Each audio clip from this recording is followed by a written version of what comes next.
네, 여러분 이제 우리 앞 시간에 우리가 진정 부작위범하고 부진정 부작위범을 공부를 했습니다. 그 분류하시는 거 이제 아시겠죠? 그러니까 여러분 그 개념 특강은 어떻게 들으셔야 되냐면 그 이제 여러 선생님들에 따라 다릅니다만 제가 아까 두 문자 따지 말라 그랬잖아요. 성립 요건 같은 거를 이렇게 어설프게 그거를 따봤자 그렇게 의미가 있는 게 아니에요. 법은 상식이에요. 법은. 예? 이거 정말 간곡히 말씀드리는데 법은 누구나 할 수 있는 거야. 누구나 할 수 있는 거 상식이야. 근데 자기들끼리 용어를 막 이제 법을 공부했던 사람들끼리 자기들끼리 용어를 막 쓴단 말이야. 그러니까 이게 어려운 것처럼 보이는 거예요. 그러니까 여러분들도 지금 진입을 했잖아요. 법을 공부하겠다고 지금 들어왔는데 이게 법은 어려운 것 같아 라고 말하는 건 뭐냐면 제가 오늘도 좀 이런 그 개념 특강을 하는 건 뭐냐면 우리들 법을 공부한 사람들끼리만 쓰는 이런 용어들이 있단 말이에요. 이게 바운더리를 딱 이렇게 해놨어. 그리고 다른 사람은 못 들어오게. 자기들끼리 해먹는 거지 사실은. 그렇죠? 판사, 검사, 변호사들끼리만 해서 먹고 사는 거예요. 어찌 보면 법원에 가보면 알잖아요. 이게 다른 사람들이 뭐라고 말하면 거기 조용히 하세요 이렇게 말하고 법을 좀 공부한 사람들끼리만 이렇게 이야기를 하는 거야.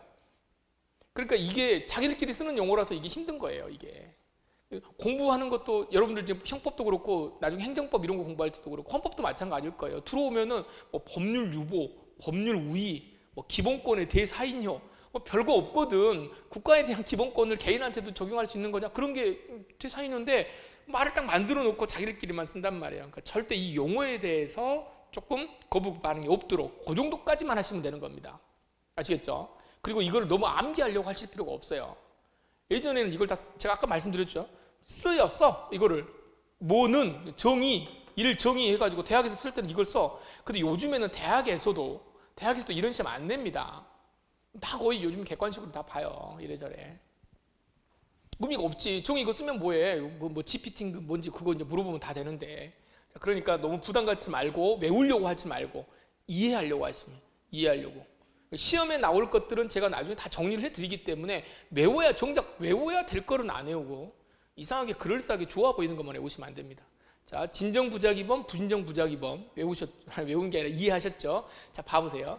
진정 부작위범 이제 여기서 조금 더 나아가서 이제 우리가 오늘 이제 부진정 부작위범에 대해서 이 시간에는 좀 조금 더 깊게 들어가서 공부를 할 건데, 자, 진정 부작위, 부진정 부작위.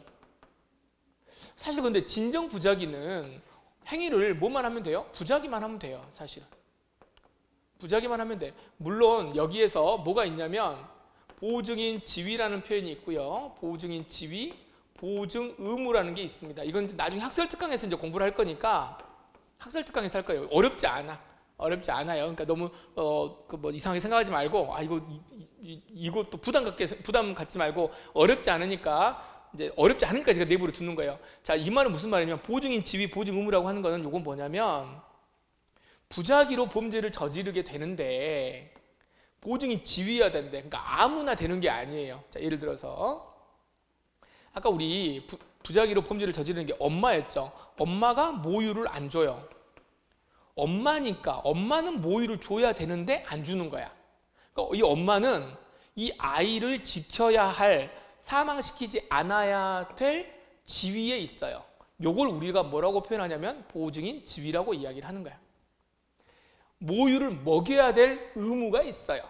사실은 지위가 있으면 의무가 있는 거거든요. 그래서 요 둘의 관계에 대해서 이제 학설 특강 나중에 들으시면 요거 두 개 가지고 이제 좀 이렇게 무슨 체계적 지위가 어떤 거냐라고 해서 이제 거기 가서 그때 공부 조금만 그때 조금만 하시면 됩니다. 자, 엄마는 이 아이를 지켜야 될 보증인 지위가 있어야 되고 보증인 의무가 있어야 된다라고 지금 이야기를 하는 거예요. 이거는 아시겠죠? 근데 옆집 아줌마 있죠. 옆집 아줌마는 그 옆집 아이가 굶어 죽어가고 있다고 하더라도 이 옆집 아줌마가 가가지고 모유를 먹여야 될 필요가 있습니까? 없습니까? 안 먹였다고 그래가지고 죄가 되겠습니까? 안 되겠습니까? 도덕적으로 비난을 할 수 있지. 세상이 매정합니다. 옆집 아주머니가 아이가 굶어 죽어가고 있는데도 그거를 내버려 두고 가만히 그대로 보고만 있었습니다. 이 세상이 이렇게 문제가 됩니다. 요 정도까지는 이야기할 수 있지만 경찰이 와가지고 이 사람을 살인죄로 흉압을 채워가지고 가진 않아요. 그렇지 않습니다. 자, 그렇지 않으니까 이 아줌마는 뭐가 없다는 거예요? 보증인 지위가 없어요. 보증 의무 이런 거 없어요. 그러니까 기본적으로 부작위범은 뭐가 있어야면 진정 부작위든 부진정 부작위든 간에 요게 있어야 됩니다. 보증인 지위나 보증 의무가 있어야 돼요. 일단 아시겠죠? 자, 그런 개념이 있고, 자, 진정부작위범은 부진정부작위범이든 간에 부작위범이라고 하는 거는, 여긴 제가 이제 적진 않았는데, 부작위범이라고 하는 거는 아무나 되는 거는 아니고 뭐다? 그런 지위에 있어야 된다. 지위라고 하는 게 결과 발생을 방지할, 결과 발생이 일어나지 않도록 하기 위한 지위에 있어야 돼요. 그런 지위가 있는 사람이 안 하면 죄가 된다는 거예요. 자, 그러면 보증 그 조문을 잠깐, 네, 이제 우리 앞 시간에 했던 거. 그래서 요 조문을 다시 한번 이제 여기서 한번 볼게요. 위험이 곧 발생을 할 건데, 보세요. 위험의 발생을 방지할 의무가 있거나, 의무가 있는 자. 의무가 있다는 건 무슨 말이에요? 그런 지위에 있는 사람이겠지. 아이의 사망을 방지할 의무가 있거나, 그 말하고 똑같은 거죠. 엄마 생각해봐요. 사망을 방지할 의무가 있거나, 자기 행위로 인하여 위험 발생을 원인을 야기한 자가, 엄마가 그 위험, 물론 이거는 좀 다른 이야기이긴 한데, 위험 발생에 자기 때문에 위험 발생에 처했단 말이에요. 그러면 그거를 해결을 해야 될 의무가 있는 거잖아. 근데 그렇게 하지 않았던 사람이 그렇게 한 위험 발생을 방지하지 아니하면 죄가 된다는 겁니다. 이것만 먼저 놓고 보세요. 부작위범이 뭐라고? 위험 발생을 방지할 의무가 있는 사람만. 자, 그럼 이건 뭐야? 반대 해석하면 위험의 발생을 방지할 의무가 없는 사람이면 이건 행위를 하지 않더라도 처벌받지 않는다. 처벌받지 않는다. 자, 요거 개념 한번 좀 보시고요. 자, 이제 이 시간에 볼 거는 뭐냐면 부진정 부작위범에 있어서 이걸 좀 공부를 좀 하겠습니다. 행위 정형의 동가치성. 자, 보세요. 아까 우리가 살인죄를 놓고 보면, 자, 부진정 부작위범이 뭐라고 그랬어요? 요거죠. 퇴거 불응죄, 여기는 퇴거 불응죄 이렇게 이야기했고, 자, 여기 살인죄만 놓고 봅니다. 살인죄는 뭐로 죽일 수 있어요? 칼로 죽일 수 있어요. 근데 사실 자귀범은 굉장히 편해요. 칼을 딱 들고 있다가 찌르면 어디를 찔러? 이 발가락을 찌른 거 말고 목을 찔렀단 말이야. 목을 찔렀어. 그러면은 살인하려고 하는 마음이 있습니까? 없습니까? 있다고 우리가 보죠. 있다고 보죠. 이걸 우리가 이제 고의라고 이야기하는데, 고의를 어떻게 입증하느냐, 뭐 이런 것들도 공부하지만 그냥 그런 거 머릿속으로 생각하지 말고, 아니 어떤 사람이 칼로 목을 찔렀대요. 그럼 뭐야? 살인이지. 죽으면 살인이고 안 죽으면 살인 미수일 거 아니에요. 상식적으로 이건 알죠? 살인 미수가 뭔지는 알잖아요. 자, 그럼 그 정도 됩니다. 그런데 살인을 뭐로도 할 수 있다고 그랬어요? 부작위로도 할 수 있다고 그랬어. 자, 그러면 모유를 먹이지 않았다. 모유를 먹이지 않아도 뭐가 될 수 있어요? 뭐가 될 수 있냔 말이야. 살인이 될 수 있어요. 아이한테 엄마가 모유를 먹여야 되는데 안 먹였대. 그러면 이게 뭐냐면 이것도 저 뭐가 돼요? 이것도 살인죄가 되고, 사람이 죽었다고 생각해봐요. 이것도 살인죄. 모유를 먹이지 않는 것도 살인죄. 이렇게 되나요? 결과가 발생을 했다라고 한다면 살인죄가 돼요. 그러면 결과는 이렇게 살인이 된다라고 한다면 최소한 여기 어떻게 해야 돼? 자, 이거는 뭐예요? 이거는 부작위. 이거는 작위. 어떤 게 더 확실하게 살인죄라고 딱 볼 수 있어요? 작위지. 칼로 목을 찌른 게, 그럼 저 누가 봐도 살인이네? 이렇게 말하는 거지만, 모유를 먹이지 않는 것을 살인행위라고 볼 수 있나? 이거 보세요. 이게 뭐냐면 행위거든요. 이걸 살인행위라고 볼 수 있을 거냐? 칼하고, 그럼 이게 뭐가 되냐면, 모유를 먹이지 않은 것이 살인행위가 되려면 최소한 자기범에 있어서 칼로 목을 찌르는 것과 모유를 먹이지 않는 것이 적어도 동등한, 요거 두 개가 어떻게 한다?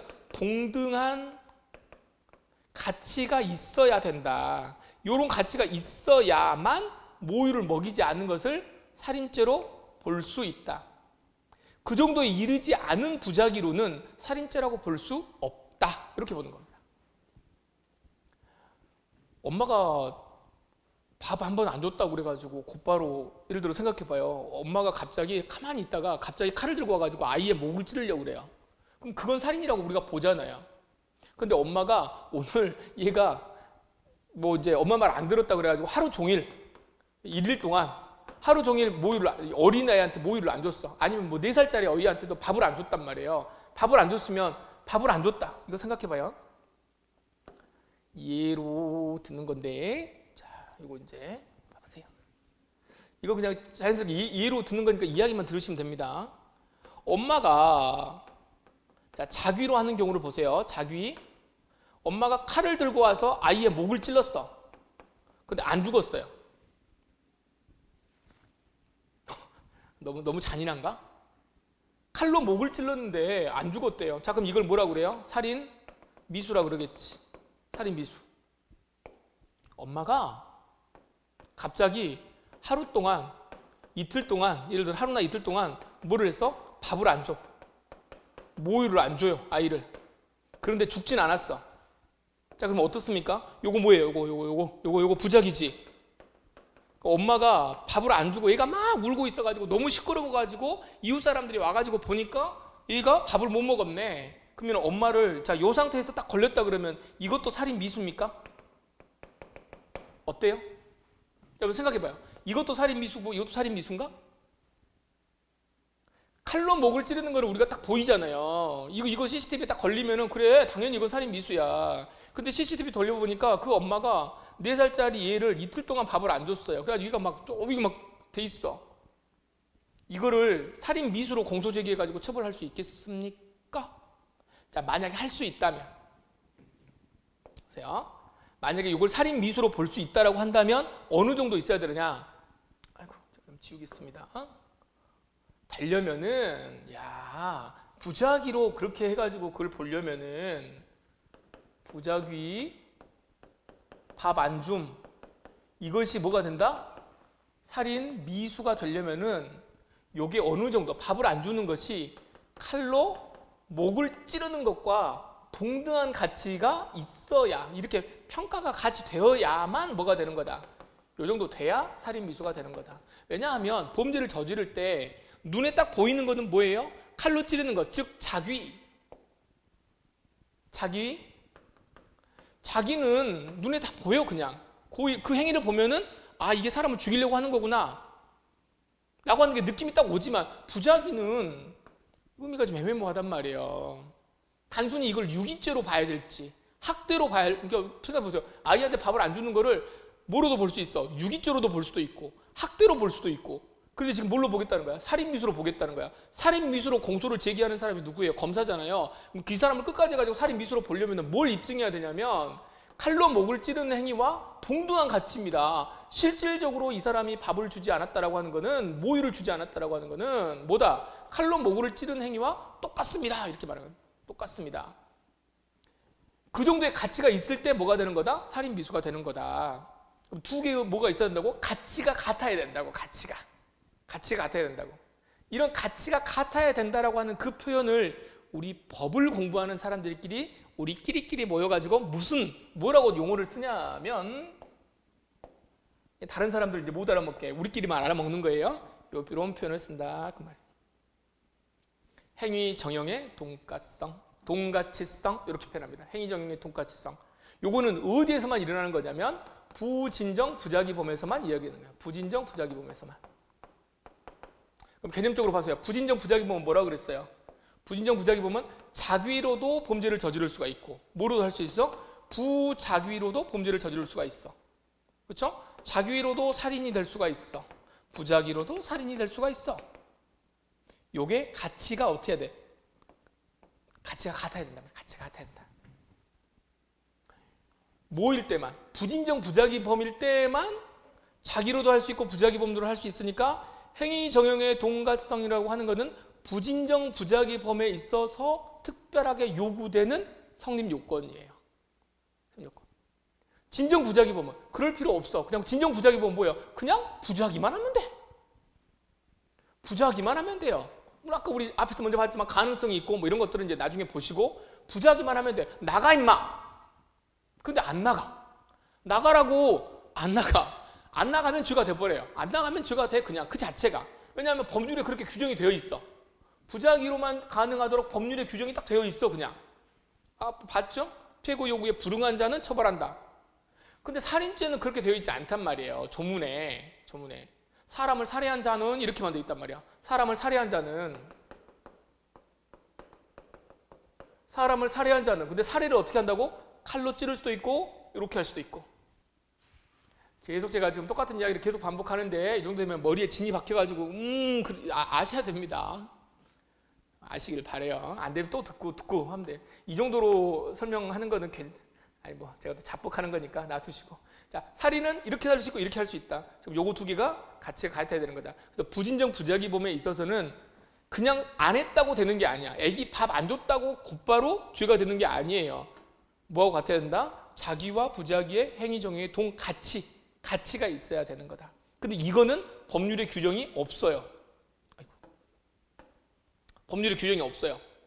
그러니까 행위 정의의 동가치성을 요구한다라는 말이 없다고요. 그러니까 알겠죠? 무슨 말인지 아시겠죠? 뭘 생각하시면 되냐면 살인죄를 항상 생각하시면 돼. 살인죄가 뭐라고 돼 있어서 사람을 뭐하면 살해한 자는 사람을 살해한 자는. 근데 여기 살해한 자는 처벌하겠다 그러는데 여기 살해를 자기로 한 자는 부자기로 한 자는 이런 말 있습니까? 없습니까? 없잖아요. 이거는 없잖아. 그러니까 살해한 자는 이렇게만 되어 있어. 자기로도 할 수 있고 부자기로도 할 수 있으니까 이건 너희들이 알아서 판단해. 검사 판사 너희들이 알아서 판단해. 단 부자기는 어떻게 돼야 돼? 부자기 모유를 안 줬어? 모유를 안 줬다라고 하는 거는 뭐하고 같아야 돼? 칼로 머리 찍는 거랑 똑같습니다. 이렇게 말하는 거죠. 예를 들어서 이제 이런 겁니다. 우리가 이제 이야기하잖아요. 직접적으로 그 행위를 하지 않았는데, 제가 일본에서 이제 공부할 때요, 제가 이제 기억나는 것 중에 하나가, 제가 이제 일본에서 논문 쓰는데, 여기 저 여담인데, 논문을 하나 쓰는데, 저한테 그 논문을 도와주던 그 대학에 이제 거기 대학에 강사가 있었어요. 그러니까 용어를 이제 그 일본어로 이제 쭉 이렇게 써야 되니까, 일본 그 학회지 이제 발표를 제가 하나 해야 될 거 있어가지고, 이제 한글로 먼저 이렇게 쭉 작성을 하고 그걸 이제 다시 일본어로 번역을 해가지고 썼는데 일본어가 이제 저도 이제 완벽하지가 않을 거 아니에요. 그러니까 이제 그 논문을 이렇게 좀 봐주던 친구가 있습니다.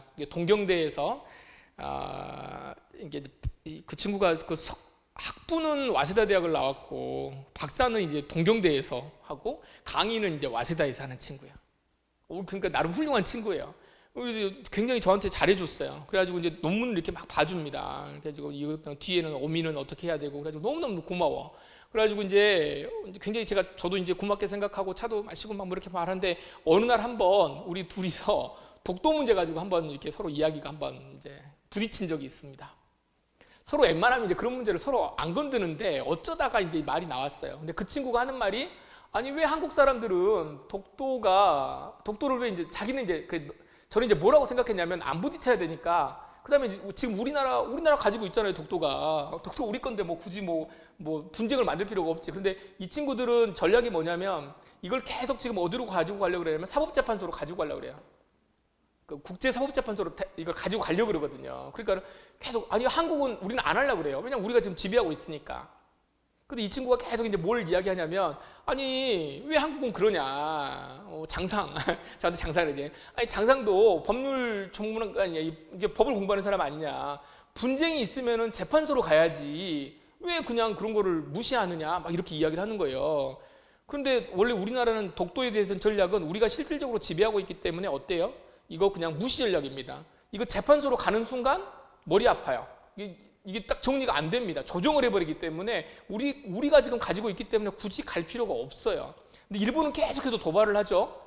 여기로 가자. 그럼 국제사법재판소 가면은 여기 재판관이 있을 건데 재판관에다 힘을 쓸 수 있는 사람이 누구예요? 좀 아쉽지만 국력은 일본이 더 세기 때문에 입김을 더 여기다 집어넣을 수도 있어요. 법이라고 하는 거, 재판이라고 하는 게 특히나 국제사회에서 공정하게 이루어지지 않습니다, 사실. 그래서 저는 이제 외면해. 근데 우리가 서로 사이가 좋았어. 사이가 좋았는데 나도 도움을 많이 받으니까 좋았는데 이제 이 문제에서 부딪힌 거예요. 이씨 막 이제 이렇게 하고 있어 막 이제 이 어둡지 않은 그걸로 막 1시간 2시간 동안 이 일본어 막 더듬더듬해 가면서 우리 거다 뭐 너희들이 잘못된 거다 뭐 이제 서로 이야기하는데 정답은 없죠. 어차피 뭐 서로 각자 이야기하는 거니까 답은 없어요. 만약에 말입니다. 만약에 제가 여기에서 이 사람한테 이렇게 해서 아 그래 너희 입장을 충분히 이해한다 생각해 보니까 이게 뭐 네 말도 일리가 있다 독도가 아니라 뭐 또 다케시마라고 하는데 그 다케시마가 너희들도 충분히 이해가 되는 것 같다 뭐 이런 식으로 이제 뭐 그럴싸하게 이야기를 하고 왔다고 쳐봐요. 그러면 어때요? 누가 내 행동을 이렇게 딱 보고 있으면 누군가가 저한테 뭐라 그러냐면 야 임마 네가 아무리 일본에 가서 공부를 한다지만 그 사람한테 일본 사람들한테 가가지고 다케시마는 너 있고 일 수도 있다라고 하는 말을 한다는 것 자체는 문제가 있는 거 아니야? 근데 너는 그렇게 말하는 거는 독도를 팔아먹은 거랑 똑같은 거야. 어떻게 한국 사람이라고 그렇게 말할 수 있어? 누가 나한테 이렇게 비난을 한다고 생각해봐. 나보고 갑자기 나라를 팔아먹었대. 우씨, 나는 그냥 좀 이렇게 하니까 그 정도로 이야기를 해준 건데 내가 나라를 팔아먹은 겁니까? 난 억울하죠. 자, 이제 무슨 말을 하려고 그러냐면 내가 나라를 팔아먹었다라고 생각하는 정도의 가치가 있으려면 그 정도까지 이야기를 하려면 어떻게 돼야 돼? 이 가치는 이제 생각해 봐야 된다는 거죠. 내가 진짜로 가가지고 야 독도 너희들이 가져가 이 정도의 이야기를 한 것인지 아니면 그냥 적절하게 아니 좀 싸우기 싫으니까 적절하게 대충 이야기한 건지 어떤 사람은 그걸 보고 너는 나라를 팔아먹었다라고 이야기할 수도 있고 아닐 수도 있단 말이에요. 그러면 만약에 그런 게 만약에 죄가 된다라고 하면 어떻게 될까? 죄가 된다라고 생각하면 재판에서 판단을 하겠죠. 오, 장승일 씨가 그런 발언을 했습니다. 네, 그런 발언을 했다. 발언. 요 발언이라고 하는 게 실질적으로 일본 사람들한테 가가지고 반역행위를 했단 말이에요. 이거 가져가라 이렇게 말하는 걸로 실제로 뭐 독도를 매매했다고 쳐봐요. 매매를 아니고 팔아버렸다. 매매라고 할까요? 이거하고 가치가 서로 같은 발언이라면 이놈은 처벌받아야지.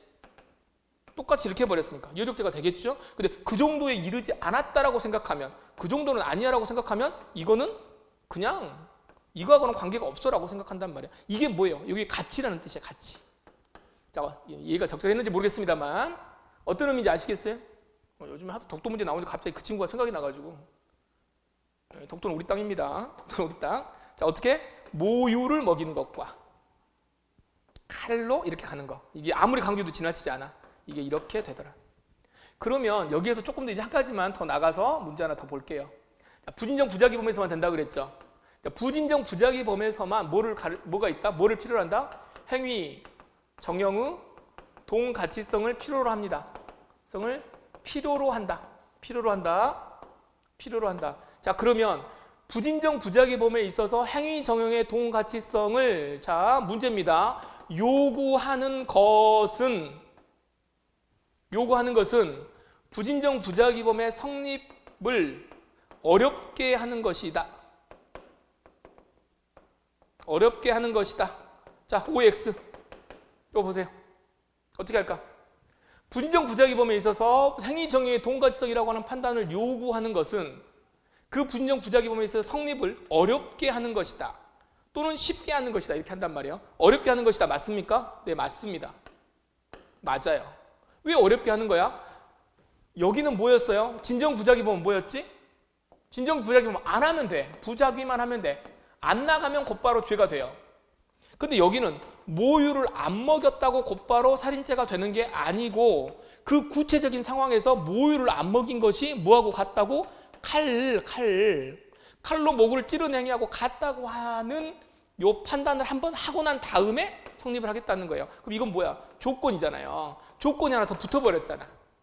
시험 문제 어떻게 한다고요? 부진정 부작위범에 있어서 행위정형의 동가치성을 요구하는 것은 그 죄의 성립을 어렵게 하는 것이다. 오, 오케이, 아시겠습니까? 요렇게 정리까지. 이거 지금 말하려고 하는 거예요. 이거 말하려고. 그리고 단순하게 입을 다물고 있다 그래가지고 꼭 사기죄가 되는 거냐 안 되는 거냐라고 하는 거. 이런 것들도 나중에 이제 사기죄에 가가지고 계속 이제 문제가 되는 거예요. 가만히 있었음에도 불구하고 그걸 죄로 볼 것이냐 말 것이냐. 이런 이야기를 할 때 가장 기본적인 이야기가 되는 것이라고 보시면 되겠습니다. 아시겠어요? 네, 여기까지. 외우려고 하지 마시고 흐름만 보시면 되는 겁니다. 절대 이런 거 암기하시는 거 아니에요. 다시 한번 제가 강조해 드리면서 자, 일단 잘 정리하시라고 다시 한번 강조해 드립니다. 여기까지 하겠습니다.